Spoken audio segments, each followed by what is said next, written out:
Good afternoon, Namaskar. I, Kriti Vadhera, would like to welcome all the viewers, learners, teachers, educators to CIT and NCERT's live phone program. You are watching us live on VmVideocon Channel number 10. And today this session is going to be for Social Science Class 10 students. And the experts who have joined us for today's interesting session, I would like to introduce Professor M. Srinivasan. Namaskar, we welcome you. And Professor Srinivasan is from Department of Education and Social Sciences, NCERT. And we have another guest today for this session. I would like to introduce Sri Daniel Sundaram. He will also be joining us. He is facilitator and outbound trip coordinator in Malaya Aditi International School, Bangalore. Hello, Daniel ji, we welcome you as well. Thank you and good afternoon to you all. And before we start with today's live interaction program, I would like to remind our viewers here that you are watching us live on VmVideocon Channel number 10, and if you have any queries and questions, do let us know. Dial on our toll-free numbers. Numbers would be 1800111265 and the other number is 1800112199.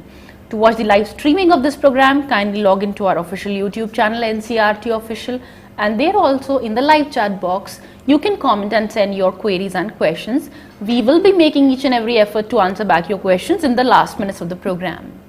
And as I read the title, it brings a smile on my face as well, because it is very interesting, doing field visits in social sciences. So we would turn up to our guests to know more that what are we going to discuss today. Professor Srinivasan, as you were discussing before the session that we have already discussed about this topic for 9th standard students, on 6th November we did a session. Kindly recapitulate just a summary of it, what we discussed. Thank you for giving this opportunity to share about the field visit. My dear students, this year is going to be very crucial year for you, and you are in the last year of your general education system. From next year onwards, you may be engaged in field visit, or you may be engaged in variety of courses in the higher secondary stage. And however, it's important that social science gives enormous opportunity for understanding about the world that we live in.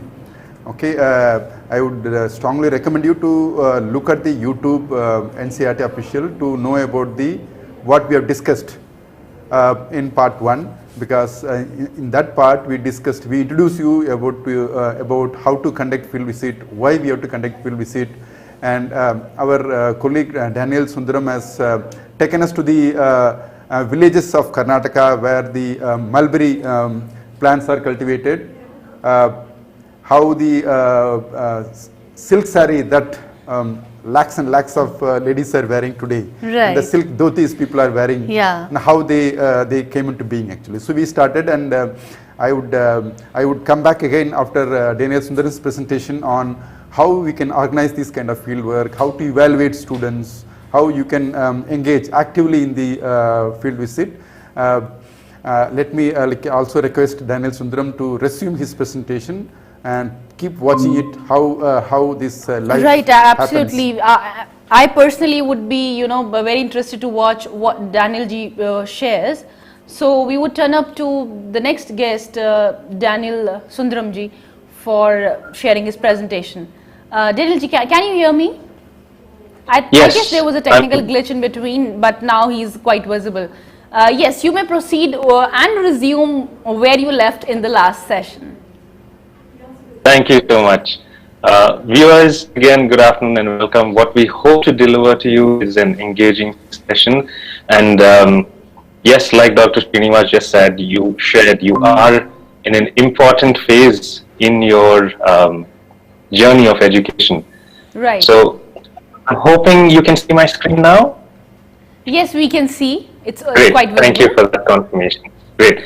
So students, this is a continuation where we stopped last time. We had to cut short midway because of time constraints. And so it is a continuation of field visits in social sciences. If you want to understand better where we reached in terms of this silk exploration project that we at the Malaya Aditi school did with a team of grade 9 students and the teachers, we call it Silk Routes. You can find this definitely on the NCERT YouTube website by just searching for the title. Right, so very briefly, these were the questions we looked at last time. What is called a field visit or field work or field trip? Is there any scope to conduct field work as part of social sciences, which I'm sure by now we've realized, why do we even require field visits? Can't we just learn from our textbooks and from our schools and move on? Well, I'm here to tell you otherwise. And finally, how can we conduct field visits within the given nature of our school system? And the example that I started sharing last time was based on silk and silk routes, right? So very briefly, we had covered these portions. The study was done in Bangalore, just near Devanahalli. So we were using a particular place there where they do everything silk related. So understanding the space and how we use different tools to gather data, understand the space through participatory rural appraisal tools, different kinds of activities and templates that were used to collect data, to analyze data, interpret data, and to present it. We also looked at the entire process, starting with growing of the mulberry leaves, what kind of weather conditions are required, what kind of soil is good, what kind of place is good, who brought it in. So we briefly discussed Tipu Sultan and his dad Hyder Ali bringing in this whole concept of silk rearing and making of silk very interesting, a study that you can trace back to their times. We also looked at the stages of the silk caterpillar's growth, starting from the silk moth to the egg and the caterpillar, the cocoon, the difference between a caterpillar and a worm, the waste management. So a lot of things were covered. We also looked at this place in Shiglaghatta where we have the auction house. The auction house where the silk is actually auctioned off. Very interesting there again. So we're going to continue then where we stopped off. So this particular place is in Shiglaghatta, and you can see the people here working in a sort of a small cramped space. And if I have to tell you what they're doing, you can see the silk cocoons which are put in water, kind of boiling water. It's quite warm actually, very hot. And they have to use their bare hands to kind of extract the thread as part of the process to make this whole silk thing, right? So they're extracting the thread, it goes on to spinning spools, and they are experts in their job, right? Now, it's a very uncomfortable situation. Well, eventually one does get used to it, but you can see the conditions are not, well, I can't show you everything unless you experience it yourself, right? It's hot water, there's fumes at the back, there's a lot of noise because of this machinery, it's really warm, and there's a sort of a arid smell in the air because of the silkworms boiling and bubbling, and this looks really nice and neat, but actually that's what it looks like, right? There's steam and noise and the whole extraction process that it goes through, not a very ideal condition, so to speak. And you're dipping your hands in hot boiling water, and it's really tough. Like, only now are people coming up with machines that can actually extract the thread skillfully. So even to see that these people are really skillful in what they're doing. So you can see that the way they extract the thread, very interesting a process. This is one of our students' work, and the nice bit is, since they all have access to some sort of mobile device, they're able to make and collect and present information right then and there. The information that is put up is not really for you to read, but just to give you an idea of what can be done with the information. Here is another student's work. He put it down in the form of different slides, put it under different categories. This was just the beginning process. This was just based on observation. So they would go back, discuss, interpret it. But the good part is, on our visit from our school to the site, the student was able to put this right on their mobile phone, adding a few pictures. So on the way back from the visit, points were added, images were added. That is step one. And this is just step one. There's so much of interpretation and analysis and discussion that is possible after. Now, what happens once the thread is cut? Now you can see here, this is a slightly different kind. It's a whitish one. They call this the Eri silk. Very interestingly, they say it's ahimsa silk, so the worm is not killed in a very gruesome manner. It's not thrown into boiling water and then the thread extracted, but the cocoon is cut and then the thread is extracted. But then you still wonder what happens to the worms, right? And you'll be surprised to know that the worms are tossed out and becomes bird food. So either way, not a very good ending to the worms.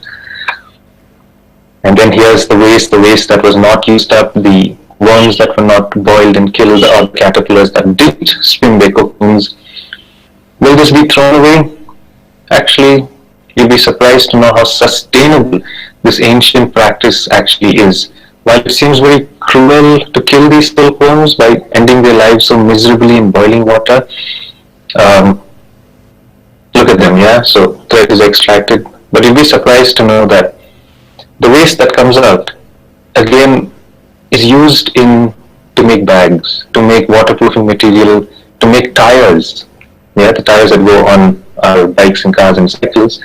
This goes into making of that. So it's a complete process, and there's really no waste that's generated in this. So there's a place that we had visited, as you can see, that are done in very small, you can't even call it cottage industry kind of a setting, but in various people's homes. And each sort of lane or village kind of practices a slightly different process along the entire making of the silk thread, which we all love so much. So here are cocoons. So you wonder what happens to these? Yes, some of them do get tossed and eaten by birds, but also a treat for some, a delicacy in the northeast of India. These are fried and consumed as very high protein value. So you can see again how the entire process is used.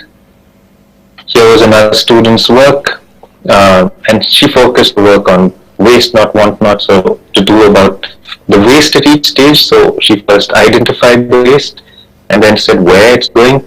And at each stage, I know the text is small, but again, it was not meant for you to read, but more just to give you an idea that at each stage there is waste that is created, but there is also this waste has been recycled and reused for something else. So that way, the whole process came together.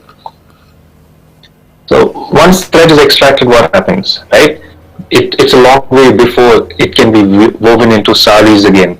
So here you can see it gets extracted and it has to be combined into a longer single thread, right? Into a longer straight single thread. So that's what you see happening here, the entire reeling of the thread, so that you can eventually weave the cloth. Different kinds of weaving happens on a small basis, on a larger scale basis. Here you can see it's all mechanized, right? But in the early day, you know how it was that one chakra, which was initially there on our flag, with the father of our nation, Mahatma Gandhi, sitting on that and starting to combine the threads in order to make them thicker and eventually weave cloth. Here you can see we have progressed and it becomes mechanized. And here again there are several stages. Again, very noisy, quite warm in there, tough for conversation. Pictures don't do you full justice, but you should visit this anytime you can, any silk industry place for that matter. Quality check again, just to make sure the threads are not snapping, they're not cutting.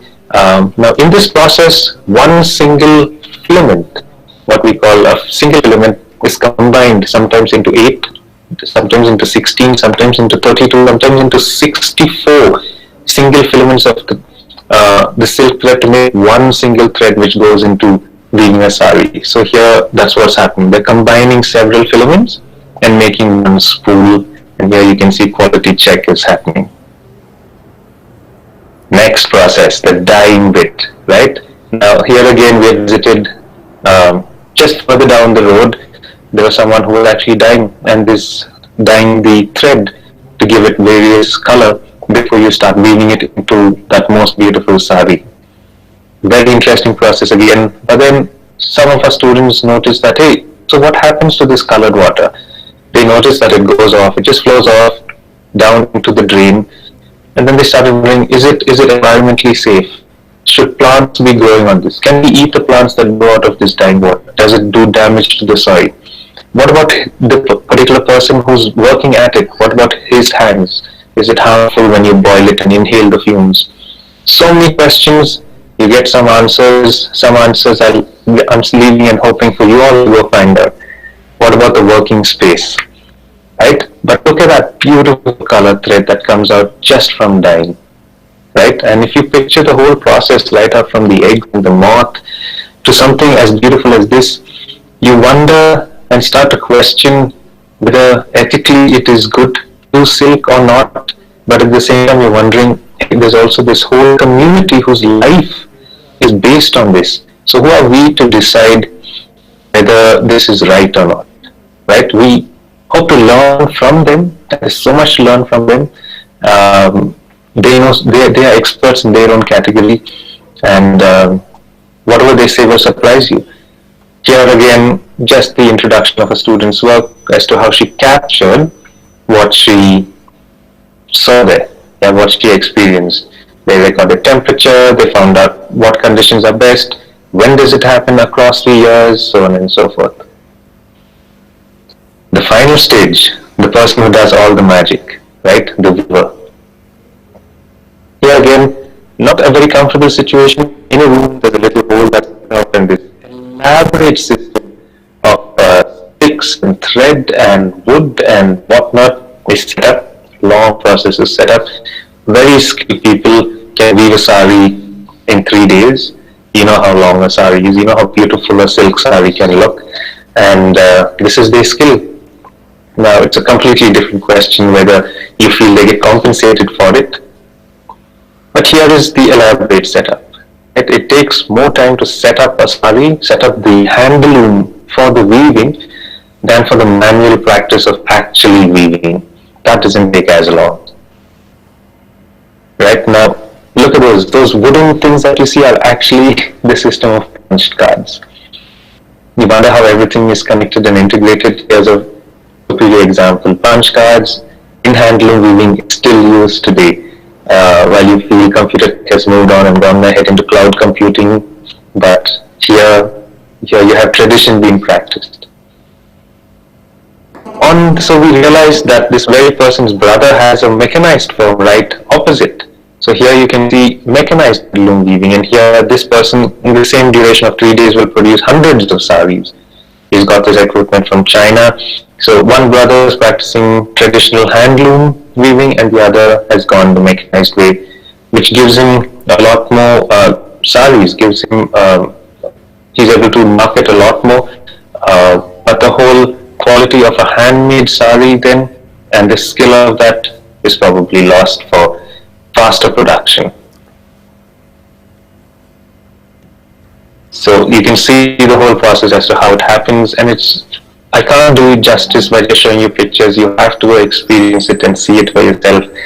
And trust me, this whole entire process of something like making cloth is just fabulous. I mean, just look at that intricate work. And so the weaver actually has to arrange those punched cards, and then here's the students' work again, what they were able to do while they were there, speaking and interacting with the people. But there's the sari that he had just about finishing while we visited. And he had just folded it and he was going to pack it in the box, and then someone was going to come and pick it up from him. But the story of the silk cloth that we see that started in a mulberry field with mulberry leaves through the silkworm and the silk caterpillars and all of that is just out of this world. You have to try and experience this for yourself. No video or my presentation is going to do you any justice. So, coming to this bit, are we planning a field trip anytime soon? So, for you teachers or for anyone who's looking to plan a field trip, I think the first thing that we should come across or plan for is the purpose. Why are we doing this field trip? What are our learning outcomes going to be? Who is our audience? How long is this going to be? This trip we did over about 3 months and we did several visits, and what I'm not showing you though is the end product or the result of our students' work, because many of them have made elaborate presentations and elaborate videos, and I can't capture all the essence of that learning in this one presentation. Secondly, for you guys, when you're planning the field trip, the place. How far is it and what facilities does it have? Do you need to stay overnight? Do you have the facility to go and come back? Is it close enough? Very important to consider these small things. The people, who are the teachers going, who are the chaperones, who are the experts you're hiring, because hey, as teachers we might know some things, but the experts know a lot more and you do want to hear from them, right? So who can you get to enhance interaction and increase engagement? Safety aspects, right? Very important. How safe is it for the students when you're taking them there? The students itself, you have to be very considerate. Are there hazardous materials around? Is it dangerous from a physical standpoint? Would the students be able to understand and be how much do they have to be sensitized towards the place and people? What are the questions they can ask? What are the questions they shouldn't ask? Is there a particular way they should behave or not behave? Is there a particular way they should dress while going to places like this? What is a good way to talk to someone who is not from their kind of background or social set or economic background? Very important to consider all this. Finally, of course, the budget. How much do you have to spare while you're planning your field trip? So accordingly, you don't want to go and overshoot the budget and hire luxury transport, or at the same time try and stay in a place where there's more than just the basic necessities, so on and so forth. Transport costs, food costs, a lot of things come into being, especially paying the experts that you interact with. Now, as a teacher for your student, while you are designing a field trip, you need to keep in touch. So the earlier one was in general planning of the field trip. But as a teacher, you have to bring in the context. Now for us, with this particular trip that I just shared, we were looking at production of silk, but along the way learned about waste management. We learned about the science that was required to grow and maintain silk. Some of them got interested, as you will see in the earlier presentation, about the economics of it, about the whole mathematics of it. So there was a lot of other things that we got from the field trip.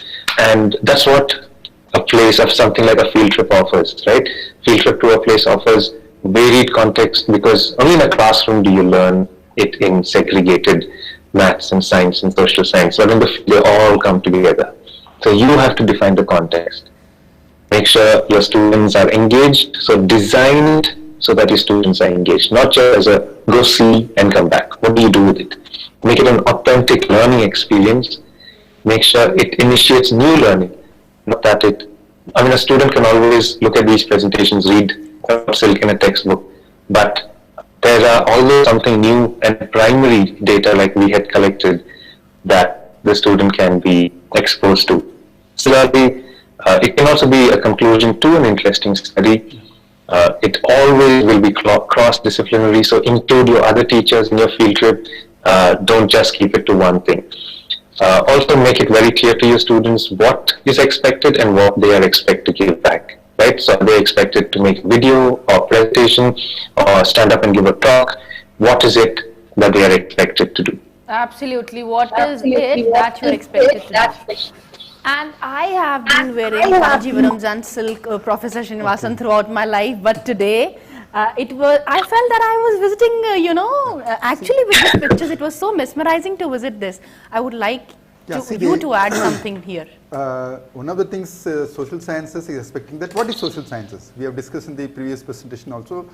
The social sciences help children and all of us to understand the society in which we live. So the field visits gives enormous opportunity to understand the society, and it also helps as the examination boards. So see, right now we are in November. In 5-6 months time you may be facing board examinations. It is possible that you may be wondering why I have to study, why I have to go for a field visit. Maybe this year due to COVID situation you may be you may not be able to getting this opportunity to field visit, but when you are going to class 11, class 12, there is ample opportunity for engaging in the field visit. And you must have seen what Daniel Sundaram has presented, how a small project of visiting a field, a farm where mulberry is cultivated, has come to a silk saree. And you also you can see that the amount of learning that takes place actually. So it's very important that we as a school community help children to engage in field visit, either as part of the social sciences or as part of any school education system actually. And new education policy 2020 also suggests that children need to have all the learning 21st century skills, where collaboration, communication, coordination, all that matters, and all the skills comes mainly through the field visit. That's why if you ask me personally, that the field visits gives enormous understanding about the society. It gives ample opportunity for using our 21st century skills in the real sense. Absolutely. Yeah, Daniel, you would like to say something about what is the thing that as a teacher benefits from field visit? Can you just, I'm really... With it, see, we have just 2-3 minutes left. Here I would like to take up a question, because many viewers are watching us live on YouTube, and they are praising the presentation which Daniel ji just shared. And there's a viewer, Rajesh Vashisht from KVS, and he wants to ask you, Mr. Daniel, that how to manage cost effectiveness in field visits for being a teacher. Although you discussed in your presentation, but kindly elaborate this as well with the reply to Professor Srinivasan. Great. Surely, I'll be happy to. Yeah. Now, yes, whether we like it or not, there is always an implication of costs. And many a time we have realized that just by reaching out first to the parent community, the parent community in itself might know or have some facilities that they'd be able to provide, maybe transport, maybe food, maybe staying, or maybe is even familiar with a place that we can visit. So reach out to your parent community to start with. Reach out within your own community. And frankly, for this, all that we required in terms of expenses or the budget was transport from our school to Denahalli, which is about roughly 40 kilometers what we covered. Apart from that, the students got their own food. It was day trips. So essentially, in terms of cost, there was not much that was actually required. So just being familiar with your area, reaching out, I'm sure, and you will be able to get some funds for yourself. I hope that partially answers your question. Absolutely. I guess our viewer has got the answer. I would like you to add something, Professor Srinivasan, here. See, when you are conducting the field visit or engaging as part of the social science course, so social science in class 10, you know that from history, where you talk about contemporary world, there's an ample scope for visiting the museums.